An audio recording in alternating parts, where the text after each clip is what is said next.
just don't know what's going to happen. Is it going to continue to mutate so that it's less virulent? All scientific evidence points to that being the exact case, is that it's going to continue to mutate. There's even a strain past Omicron now. I have to check the news and get updated, but the more it mutates in this case, it seemed to be less likely to cause serious disease. So that's a good thing. Okay, so we left off with this, talking about receptors, because this is going to be a big thing in nursing pharmacology.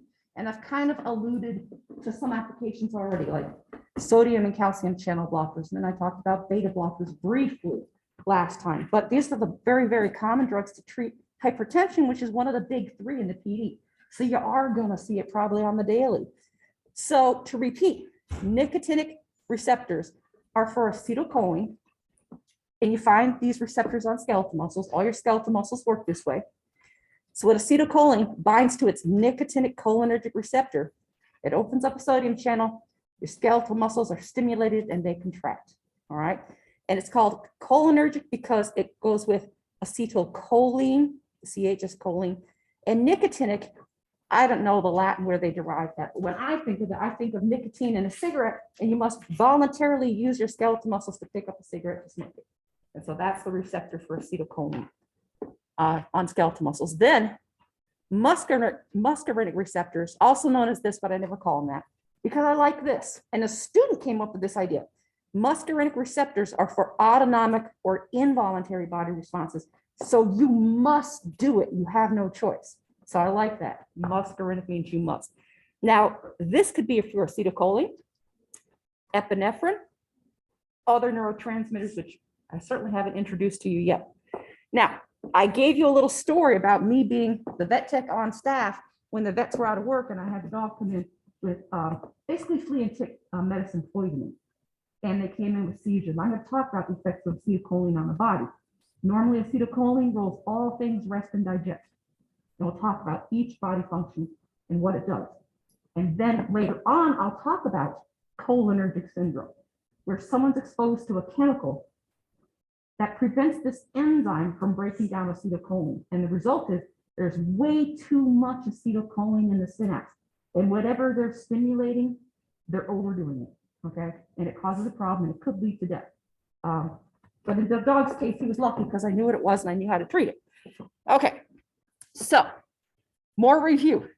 Nicotinic receptors on skeletal muscles for acetylcholine. The binding causes the sodium ion channels to open. Sodium is always stimulatory. And so the name, let me get this here. See if I can turn it around. It's always easier if I can turn it around for me. Got my pen. Yep. This is just it reconnecting because I changed the, come on, baby. Really? You can do it. You'll get there. There we go. It's like a comic show. Nicotinic. Okay, we're not doing this then. It doesn't like it, so we won't do it. It makes it easier for me to write, but oh well. Nicotinic, think, whoa, really does not like it. Come back. Oh boy. Well, maybe I won't do much writing. I want to, but we'll try. Okay, so let's move on to the next one and see what this darn connection does. Who knows? So muscarinic is what you must do. All right, it's for cardiac muscle because really you can't control what that does. It's for smooth muscle, lining your bronchioles, lining your arteries, lining your bladder and urethra, lining your entire GI tract, lining the uterus, all that smooth muscle, you have no control over it.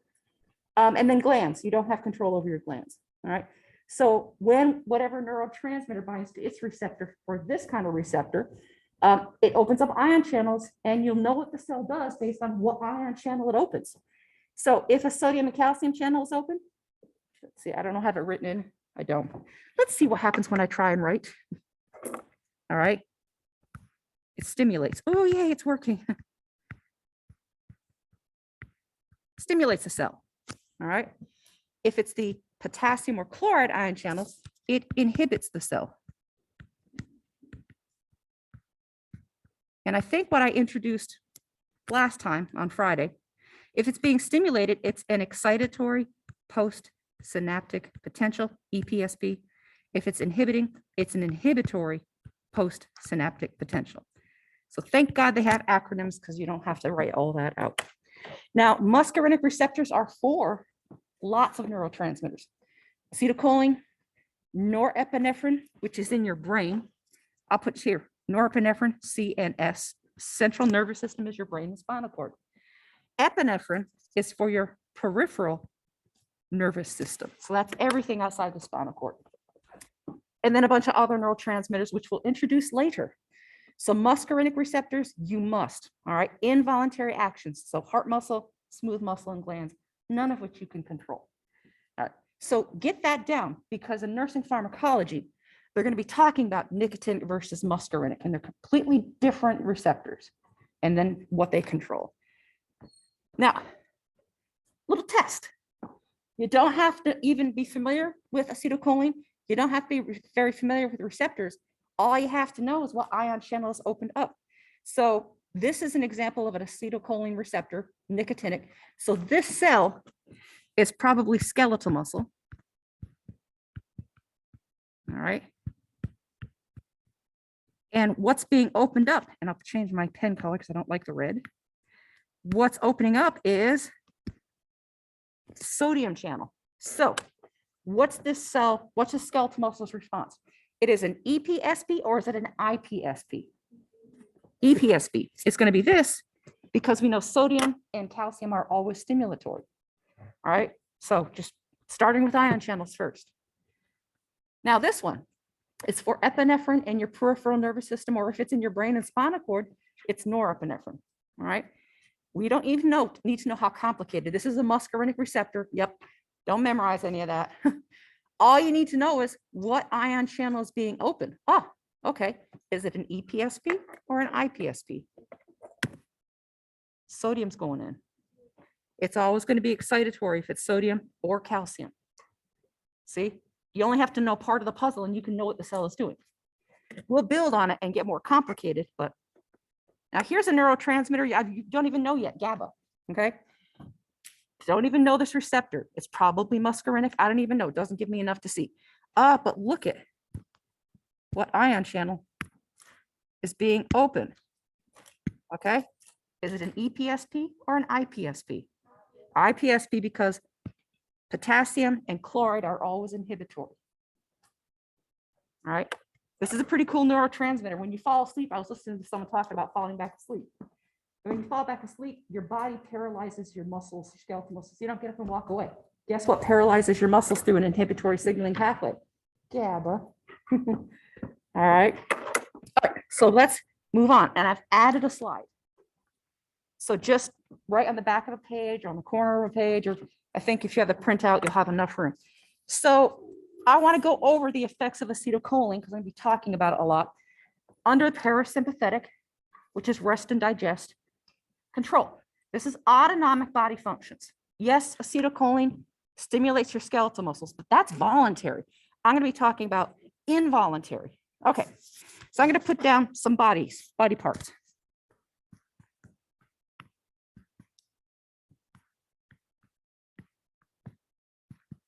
Heart, bronchioles, pupil.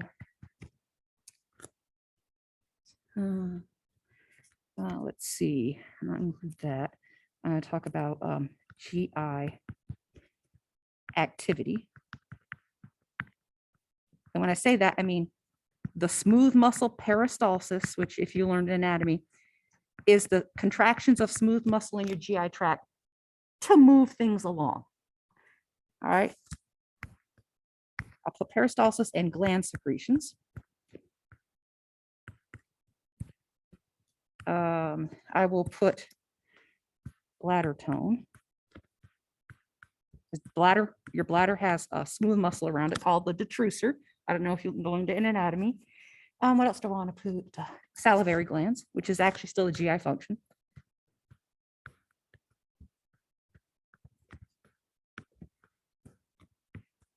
Oh, gland with a D. What else do I want to include? What do we usually cover? GI tract. Okay, that's good enough for now. Okay, rest and digest. You're not under threat. Your life's not in danger. Your body's calm. Okay?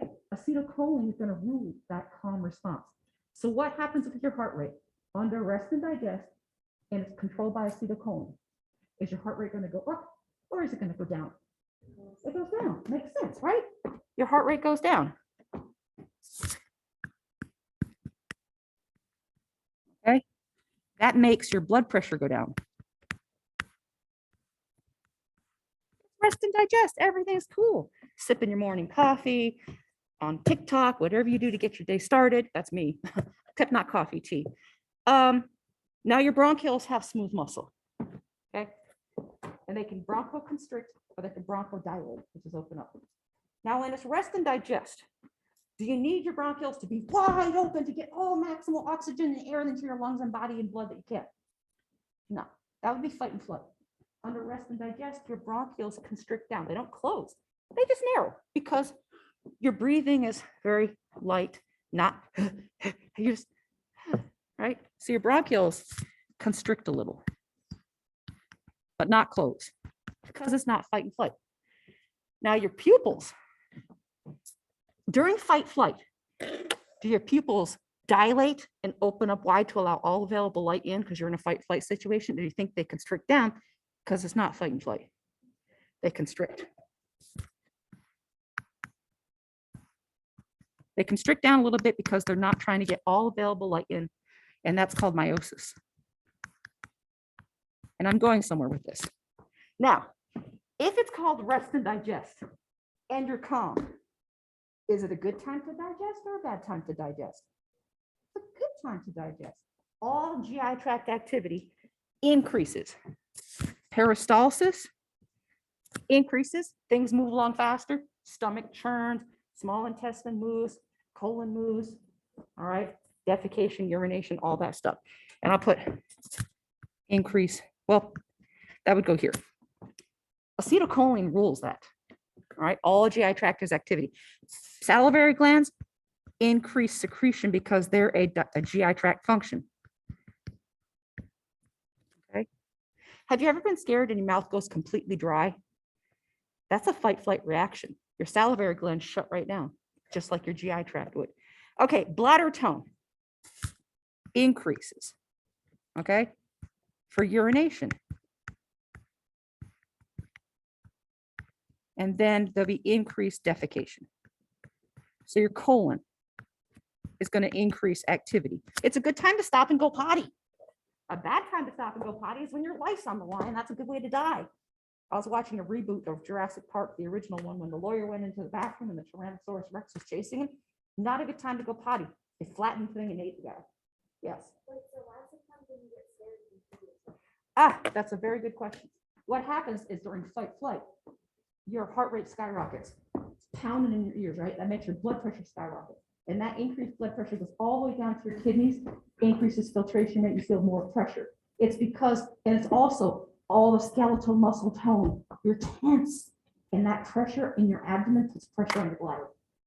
It's just an artifact of high blood pressure and tension in your body. All right. But yes, sometimes people lose complete bladder control. That's really tension and stuff. Okay. The reason I explain this is the dog that came into me had too much acetylcholine in its synapses because it was exposed to a chemical that prevented the enzyme from breaking down acetylcholine. More built up in the synapses. All of its symptoms. Heart rate was high. Heart was low. Sorry, heart rate's low. Bronchioles were constricted. The dog was gasping. Just airways were closing up. Okay. 10-point pupils. When you see 10-point pupils and you put a light in the eye, all right, that's what happened. But under whatever light situation, if they stay, if you turn the dark and put the light off in the room and then turn on real quick, you should see pupils that dilated then go back down. But if they stay constricted, that's a chemical or brain injury going on. The dog was pissing on itself. It was defecating on itself. I couldn't see inside it, but I think all its GI activity was going haywire. It was salivating, right? Because the salivary secretions were increasing. That is cholinergic syndrome.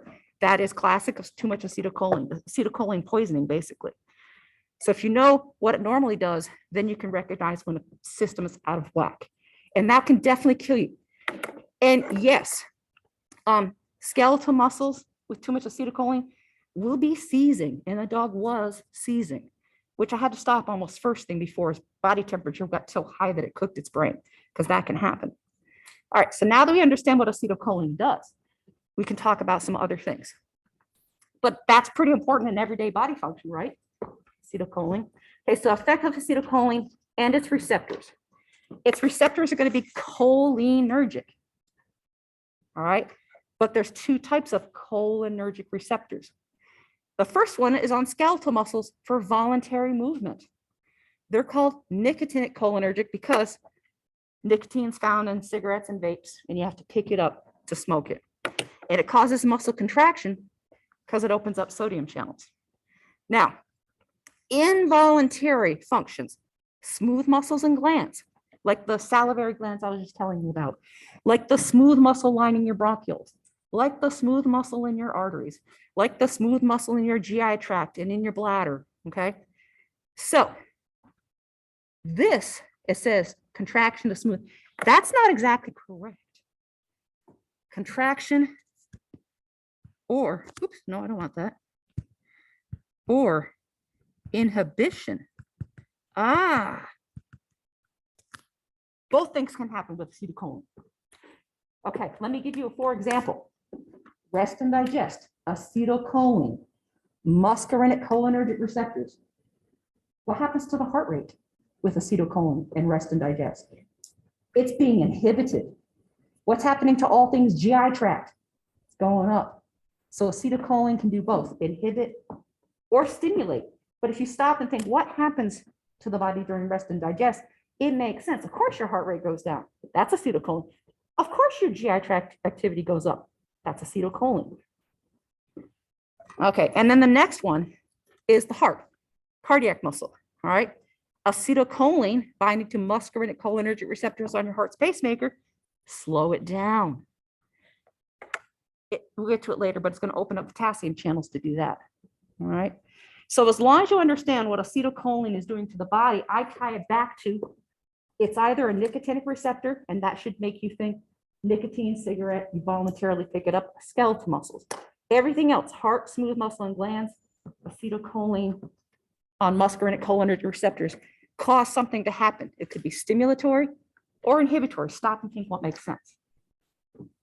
So this is where physiology is definitely different from anatomy and micro.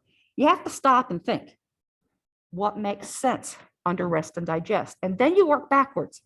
Heart rate goes down. That makes sense when you're resting. If it's rest and digest, it's acetylcholine. What's the name of the receptor on that heart? Well, if it's for acetylcholine, the receptor's named after it, cholinergic. And then since it's heart, you have no control over it. You must do whatever happens. That's muscarinic cholinergic. So you actually work back to, here's the system, here's what the body does, here's the name of the receptor that controls it. So you're kind of working backwards and solving that mystery. All right. Okay. Everyone good? This is the meat of physiology. It really is. Okay. This is going to be repeat of what I've already covered, but in a different figure. Now what? Go back? Yeah. Okay, same stuff. Acetylcholine and nicotinic cholinergic receptors. That means skeletal muscle, voluntary. They all work this way all the time. It's always acetylcholine, always a nicotinic cholinergic receptor. So it opens up sodium channels. The cell is depolarized. Excitation is a fancy word for muscle contraction. That's what they do. That's how they work. Now, if it's muscarinic, it means cardiac muscle, smooth muscle, or glands. All right, it could stimulate some things and inhibit others, but it's rest and digest. Stop, think, what makes sense? Well, here we have heart, okay? Acetylcholine binds to a muscarinic cholinergic receptor on your heart pacemaker. It opens up potassium channels, okay? It is now being inhibited, so the heart rate goes down. So this is where acetylcholine is inhibiting something. But that makes sense under rest and digest because you're at rest. Now, if it's other body functions, they're going to get really active because it's a good time to do it.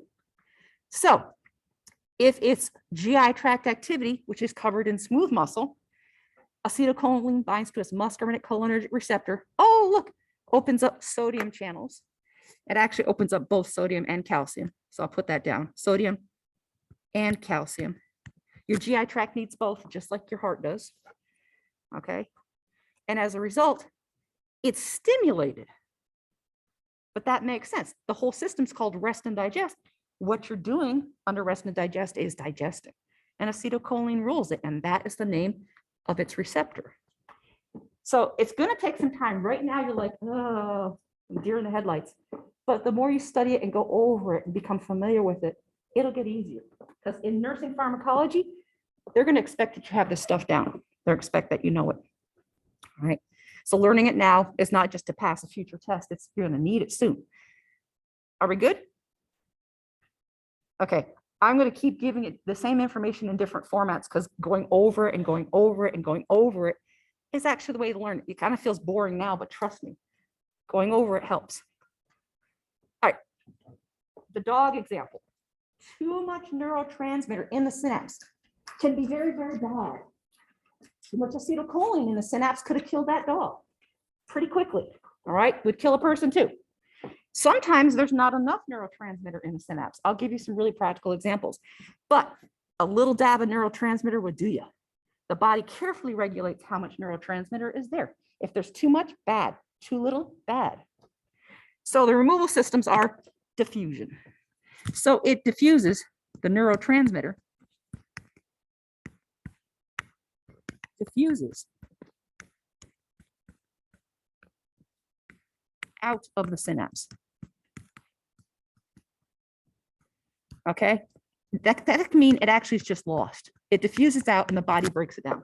All right, so you know diffusion, if there's a lot of neurotransmitter or synapse and outside the synapse there's not much, substances like to go from high to low passively by diffusion, and this is a perfect example. Not a common way to remove neurotransmitters. The most common way, and I'm going to put an asterisk next to it, a couple asterisks, is enzyme breakdown. So an enzyme breaks down the neurotransmitter.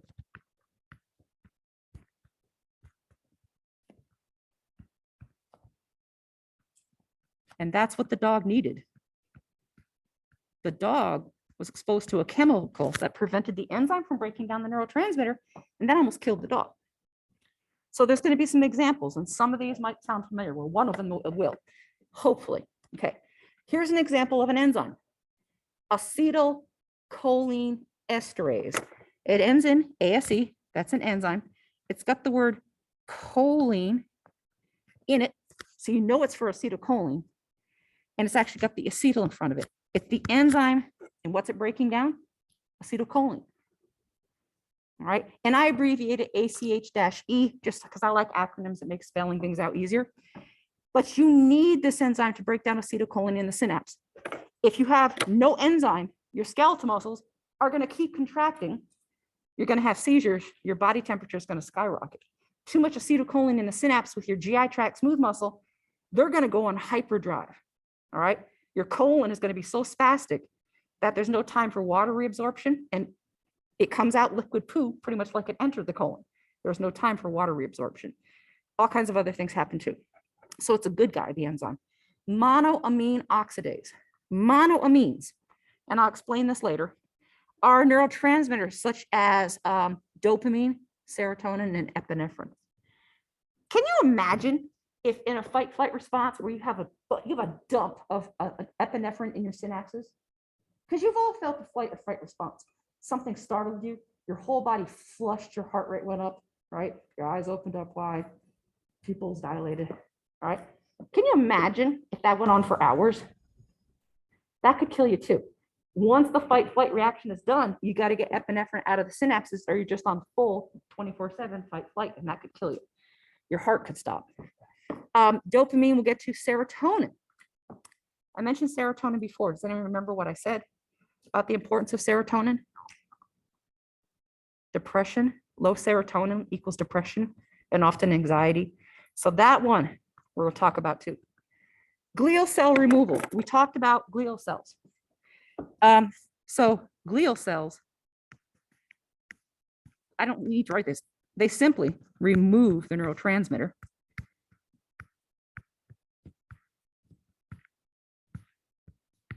from the synapse. And usually you'll find these in the central nervous system. Usually these cells are found in your brain and spinal cord. Again, not a very common removal system, but the next one is. The next one is called reuptake. So the neurotransmitter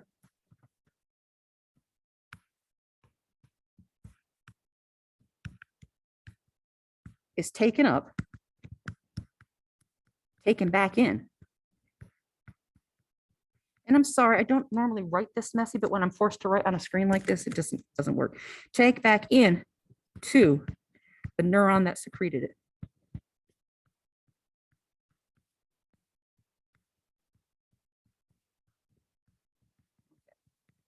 Right? This is a common method of removal too. I'll asterisk that. Those are the two most important ones, at least kind of in nursing. Now, low serotonin. Of all the serotonin receptors you have in your body, only 10% of them are found in your brain. That's not a lot, all right? The rest of them are actually in your gut, and we still don't know what it's doing there.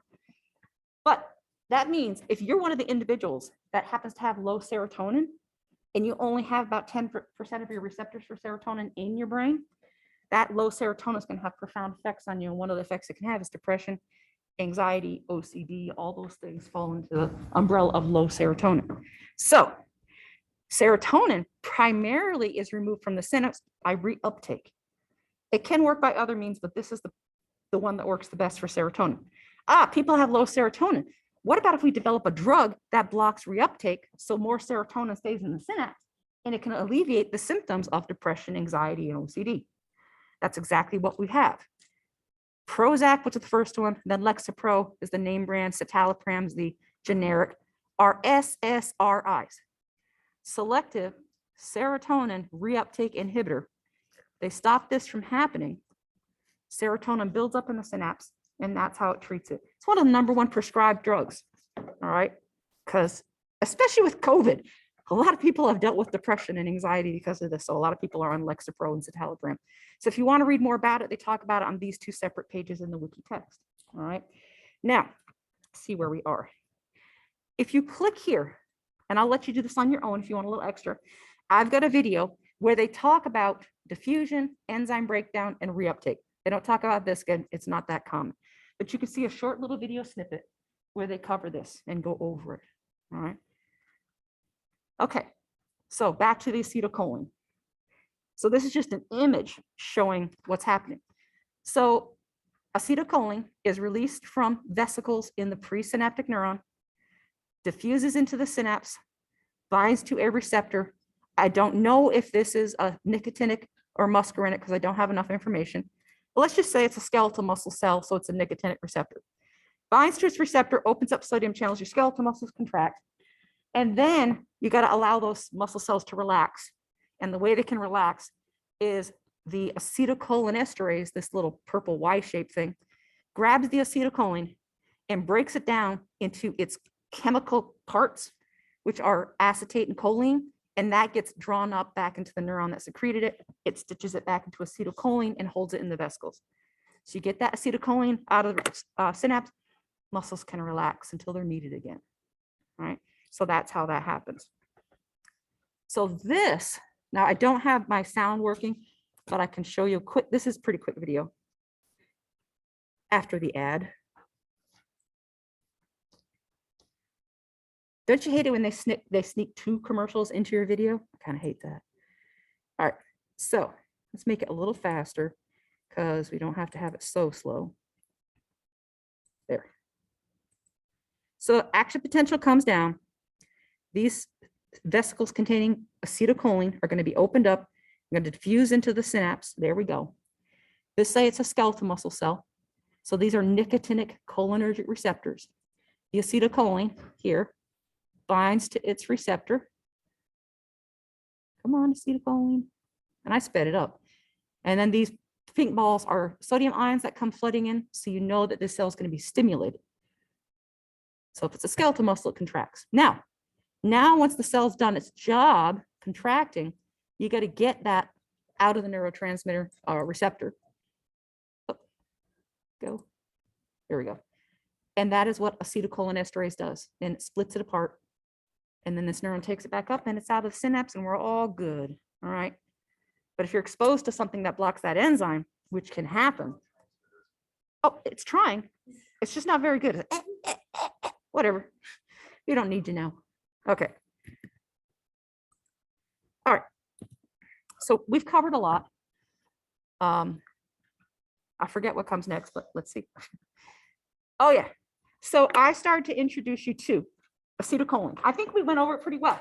What it does to your body under rest and digest. And it's two types of receptors. But there's more. There's always more, right? So choline-derived neurotransmitters are acetylcholine. Here's your central nervous system, this box over here. And here's your peripheral nervous system in the white box over here.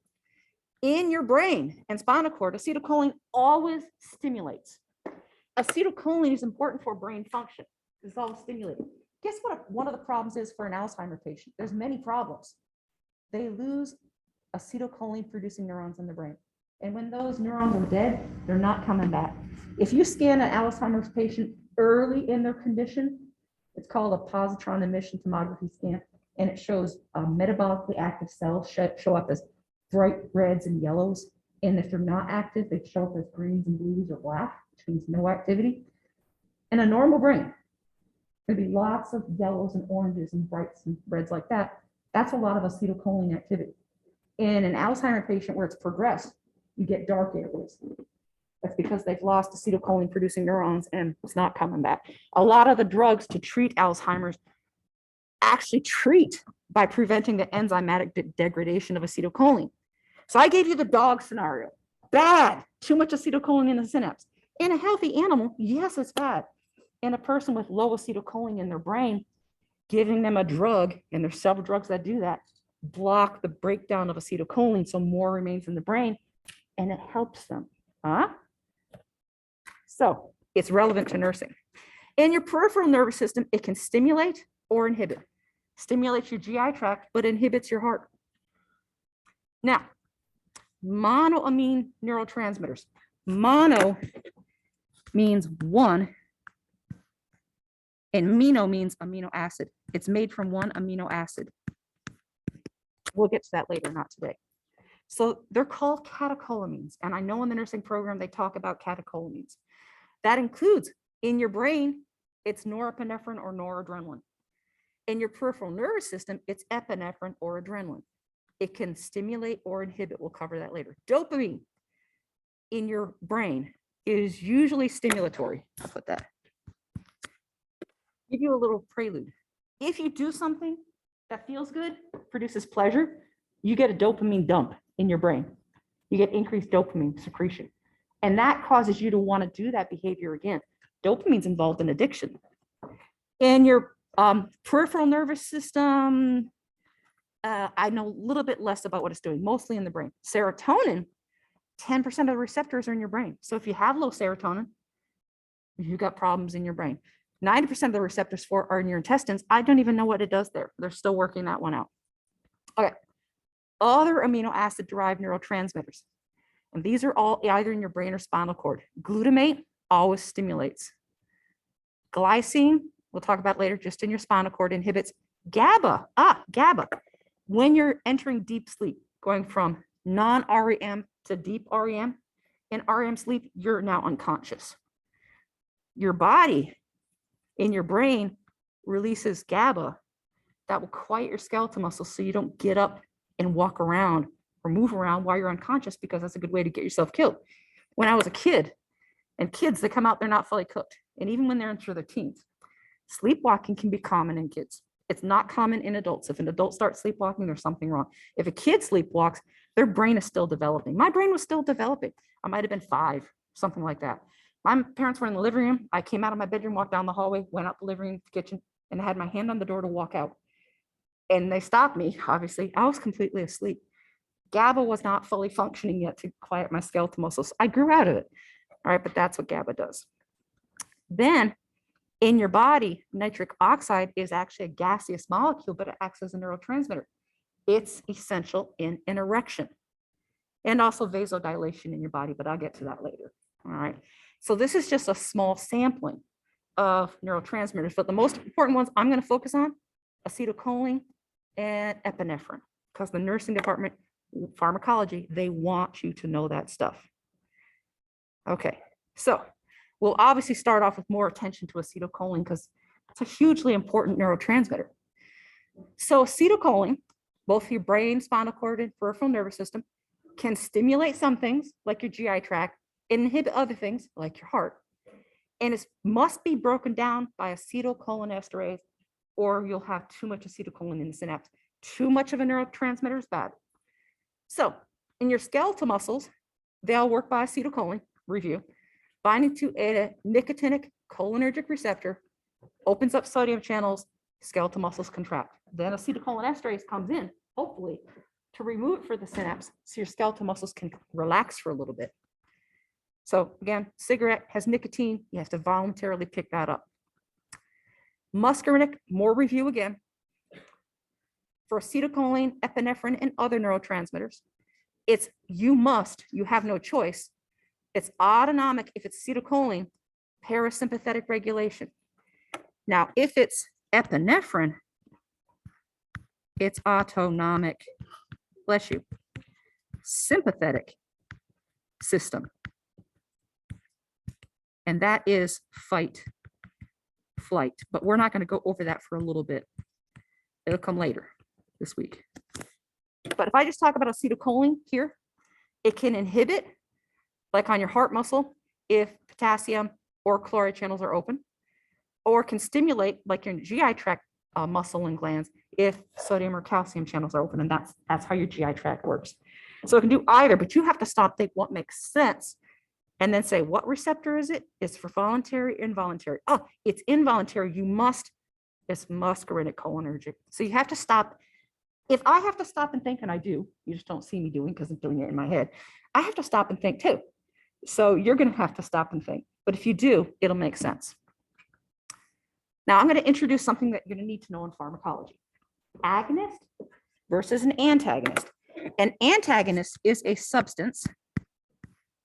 It could be a chemical, it could be a neurotransmitter, it could be a hormone that increases activity.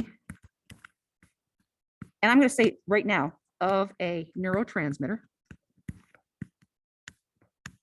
but it could be a hormone or something else, or it stimulates its receptor directly. Nope, I want the pen. Nope, pen. Its receptor. Some things target the receptor rather than the neurotransmitter. In pharmacology, you're going to become familiar with that. An antagonist is also known as a blocker. It will, I'll say a substance that, save time, decreases activity of a neurotransmitter or blocks its receptor.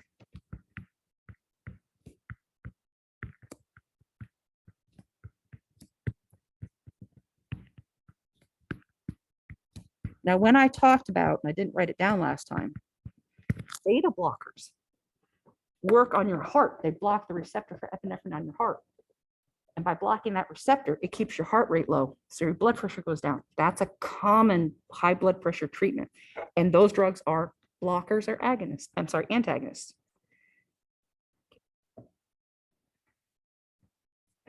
I'll put little ditto markers, which means substance.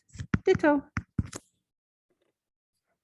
Okay, so I'm going to start using that vocabulary. So remember, an agonist increases activity or stimulates a receptor. Antagonist blocks. That's what antagonism means, is to block. Okay, so inhibition of enzyme acetylcholine breakdown. The dog. Okay, this is what happened. So I've got here malathion, carbamate chemicals. All these are things animals and humans are exposed to. I used to live in Florida, and mosquitoes are bad. And when the Malathion trucks would go around at night, and they go around at night because most people were inside. And if I wasn't outside, if I was outside, I would get my butt inside because I don't want to breathe that stuff in because they're acetylcholinesterase inhibitors. So acetylcholinesterase is the enzyme, the good guy. And if it's being inhibited, it's ACh-E, the enzyme is being inhibited. These substances, chemicals, can do what the chemical did to the dog. All right. So it blocks ACh breakdown by acetylcholinesterase.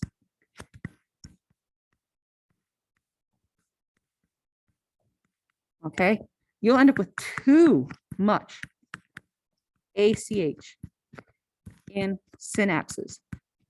And that's why I added that extra slide. Acetylcholine slows the heart rate down. If there's too much acetylcholine, guess what happens to your heart rate? Plummets. Bad bradycardia. If acetylcholine causes your bronchioles to constrict a little bit, too much acetylcholine can close your airways like you're having an asthma attack and you're going, right? Too much acetylcholine in the synapse with your GI tract, it goes on hyperactivity. You might wet your pants because your muscle in your bladder, which is smooth muscles, being overstimulated. You might have diarrhea because too much acetylcholine makes your colon go spastic. You might be salivating because acetylcholine causes salivation. Too much of it, you're frothing at the mouth. Okay. Cholinergic syndrome is too much acetylcholine in the synapse. Sometimes it's called cholinergic crisis.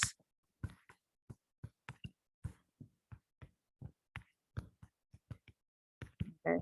I've seen it called multiple things. So can people get that? Yeah. If you get exposed to malathion, you get a big whopping dose. Or look at this guy. He's spraying an organophosphate chemical on crops to kill insects. What happens if he's not wearing a respirator? This thing ain't going to protect you. You'd have to be wearing a full respirator with rebreathing apparatus. Because if you breathe that in, okay, will you possibly see a farmer come in with cholinergic syndrome or crisis? Possibly. All right. So is acetylcholinesterase inhibitors like these chemicals an agonist or an antagonist to acetylcholine? Does it increase the activity of it or decrease it? It increases because you have too much acetylcholine. So these inhibitors are agonists. There's too much acetylcholine activity, and too much of the neurotransmitter is a very dangerous thing. All right. So here are a list of things that are organophosphate, that are acetylcholine esterase inhibitors.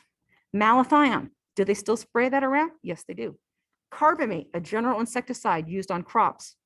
Yes, that's used in golf courses, agricultural plots, all kinds of things. People can get it and spray it on their lawn if they want. This was what was killing dogs and cats. And this was used in flea and tick meds. They've now formulated something else. But this is an organophosphate pesticide that if used too much, you can kill your pet. Okay, now, I know we're winding down here. I'm watching the time. So non-organophosphate pesticides are, sorry, that's in the way, pyrethrins. I have pyrethrins that I use on my livestock because it's harmless to them. I can use pyrethrins on my dog. All right, it's harmless to my dog. It's not going the way I want. All right, it's okay to use on a dog, but if you use it on a cat, it acts as an organophosphate pesticide. It causes cholinergic syndrome.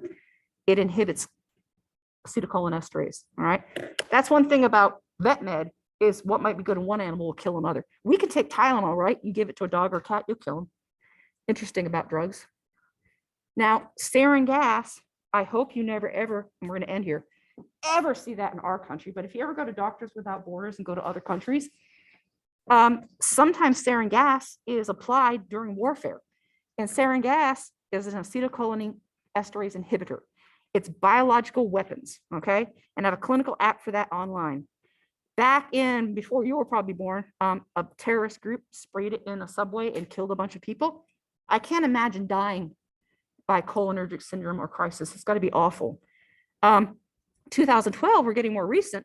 Syria they actually ended up happening using sarin gas on rebels. They had an insurrection. And so they did use sarin gas on their own citizens. And it's estimated, they still don't know, the neurotoxicity of that acetylcholinesterase drug.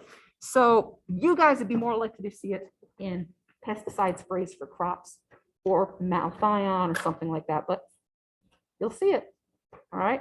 So we'll pick up on how you treat these conditions on Wednesday.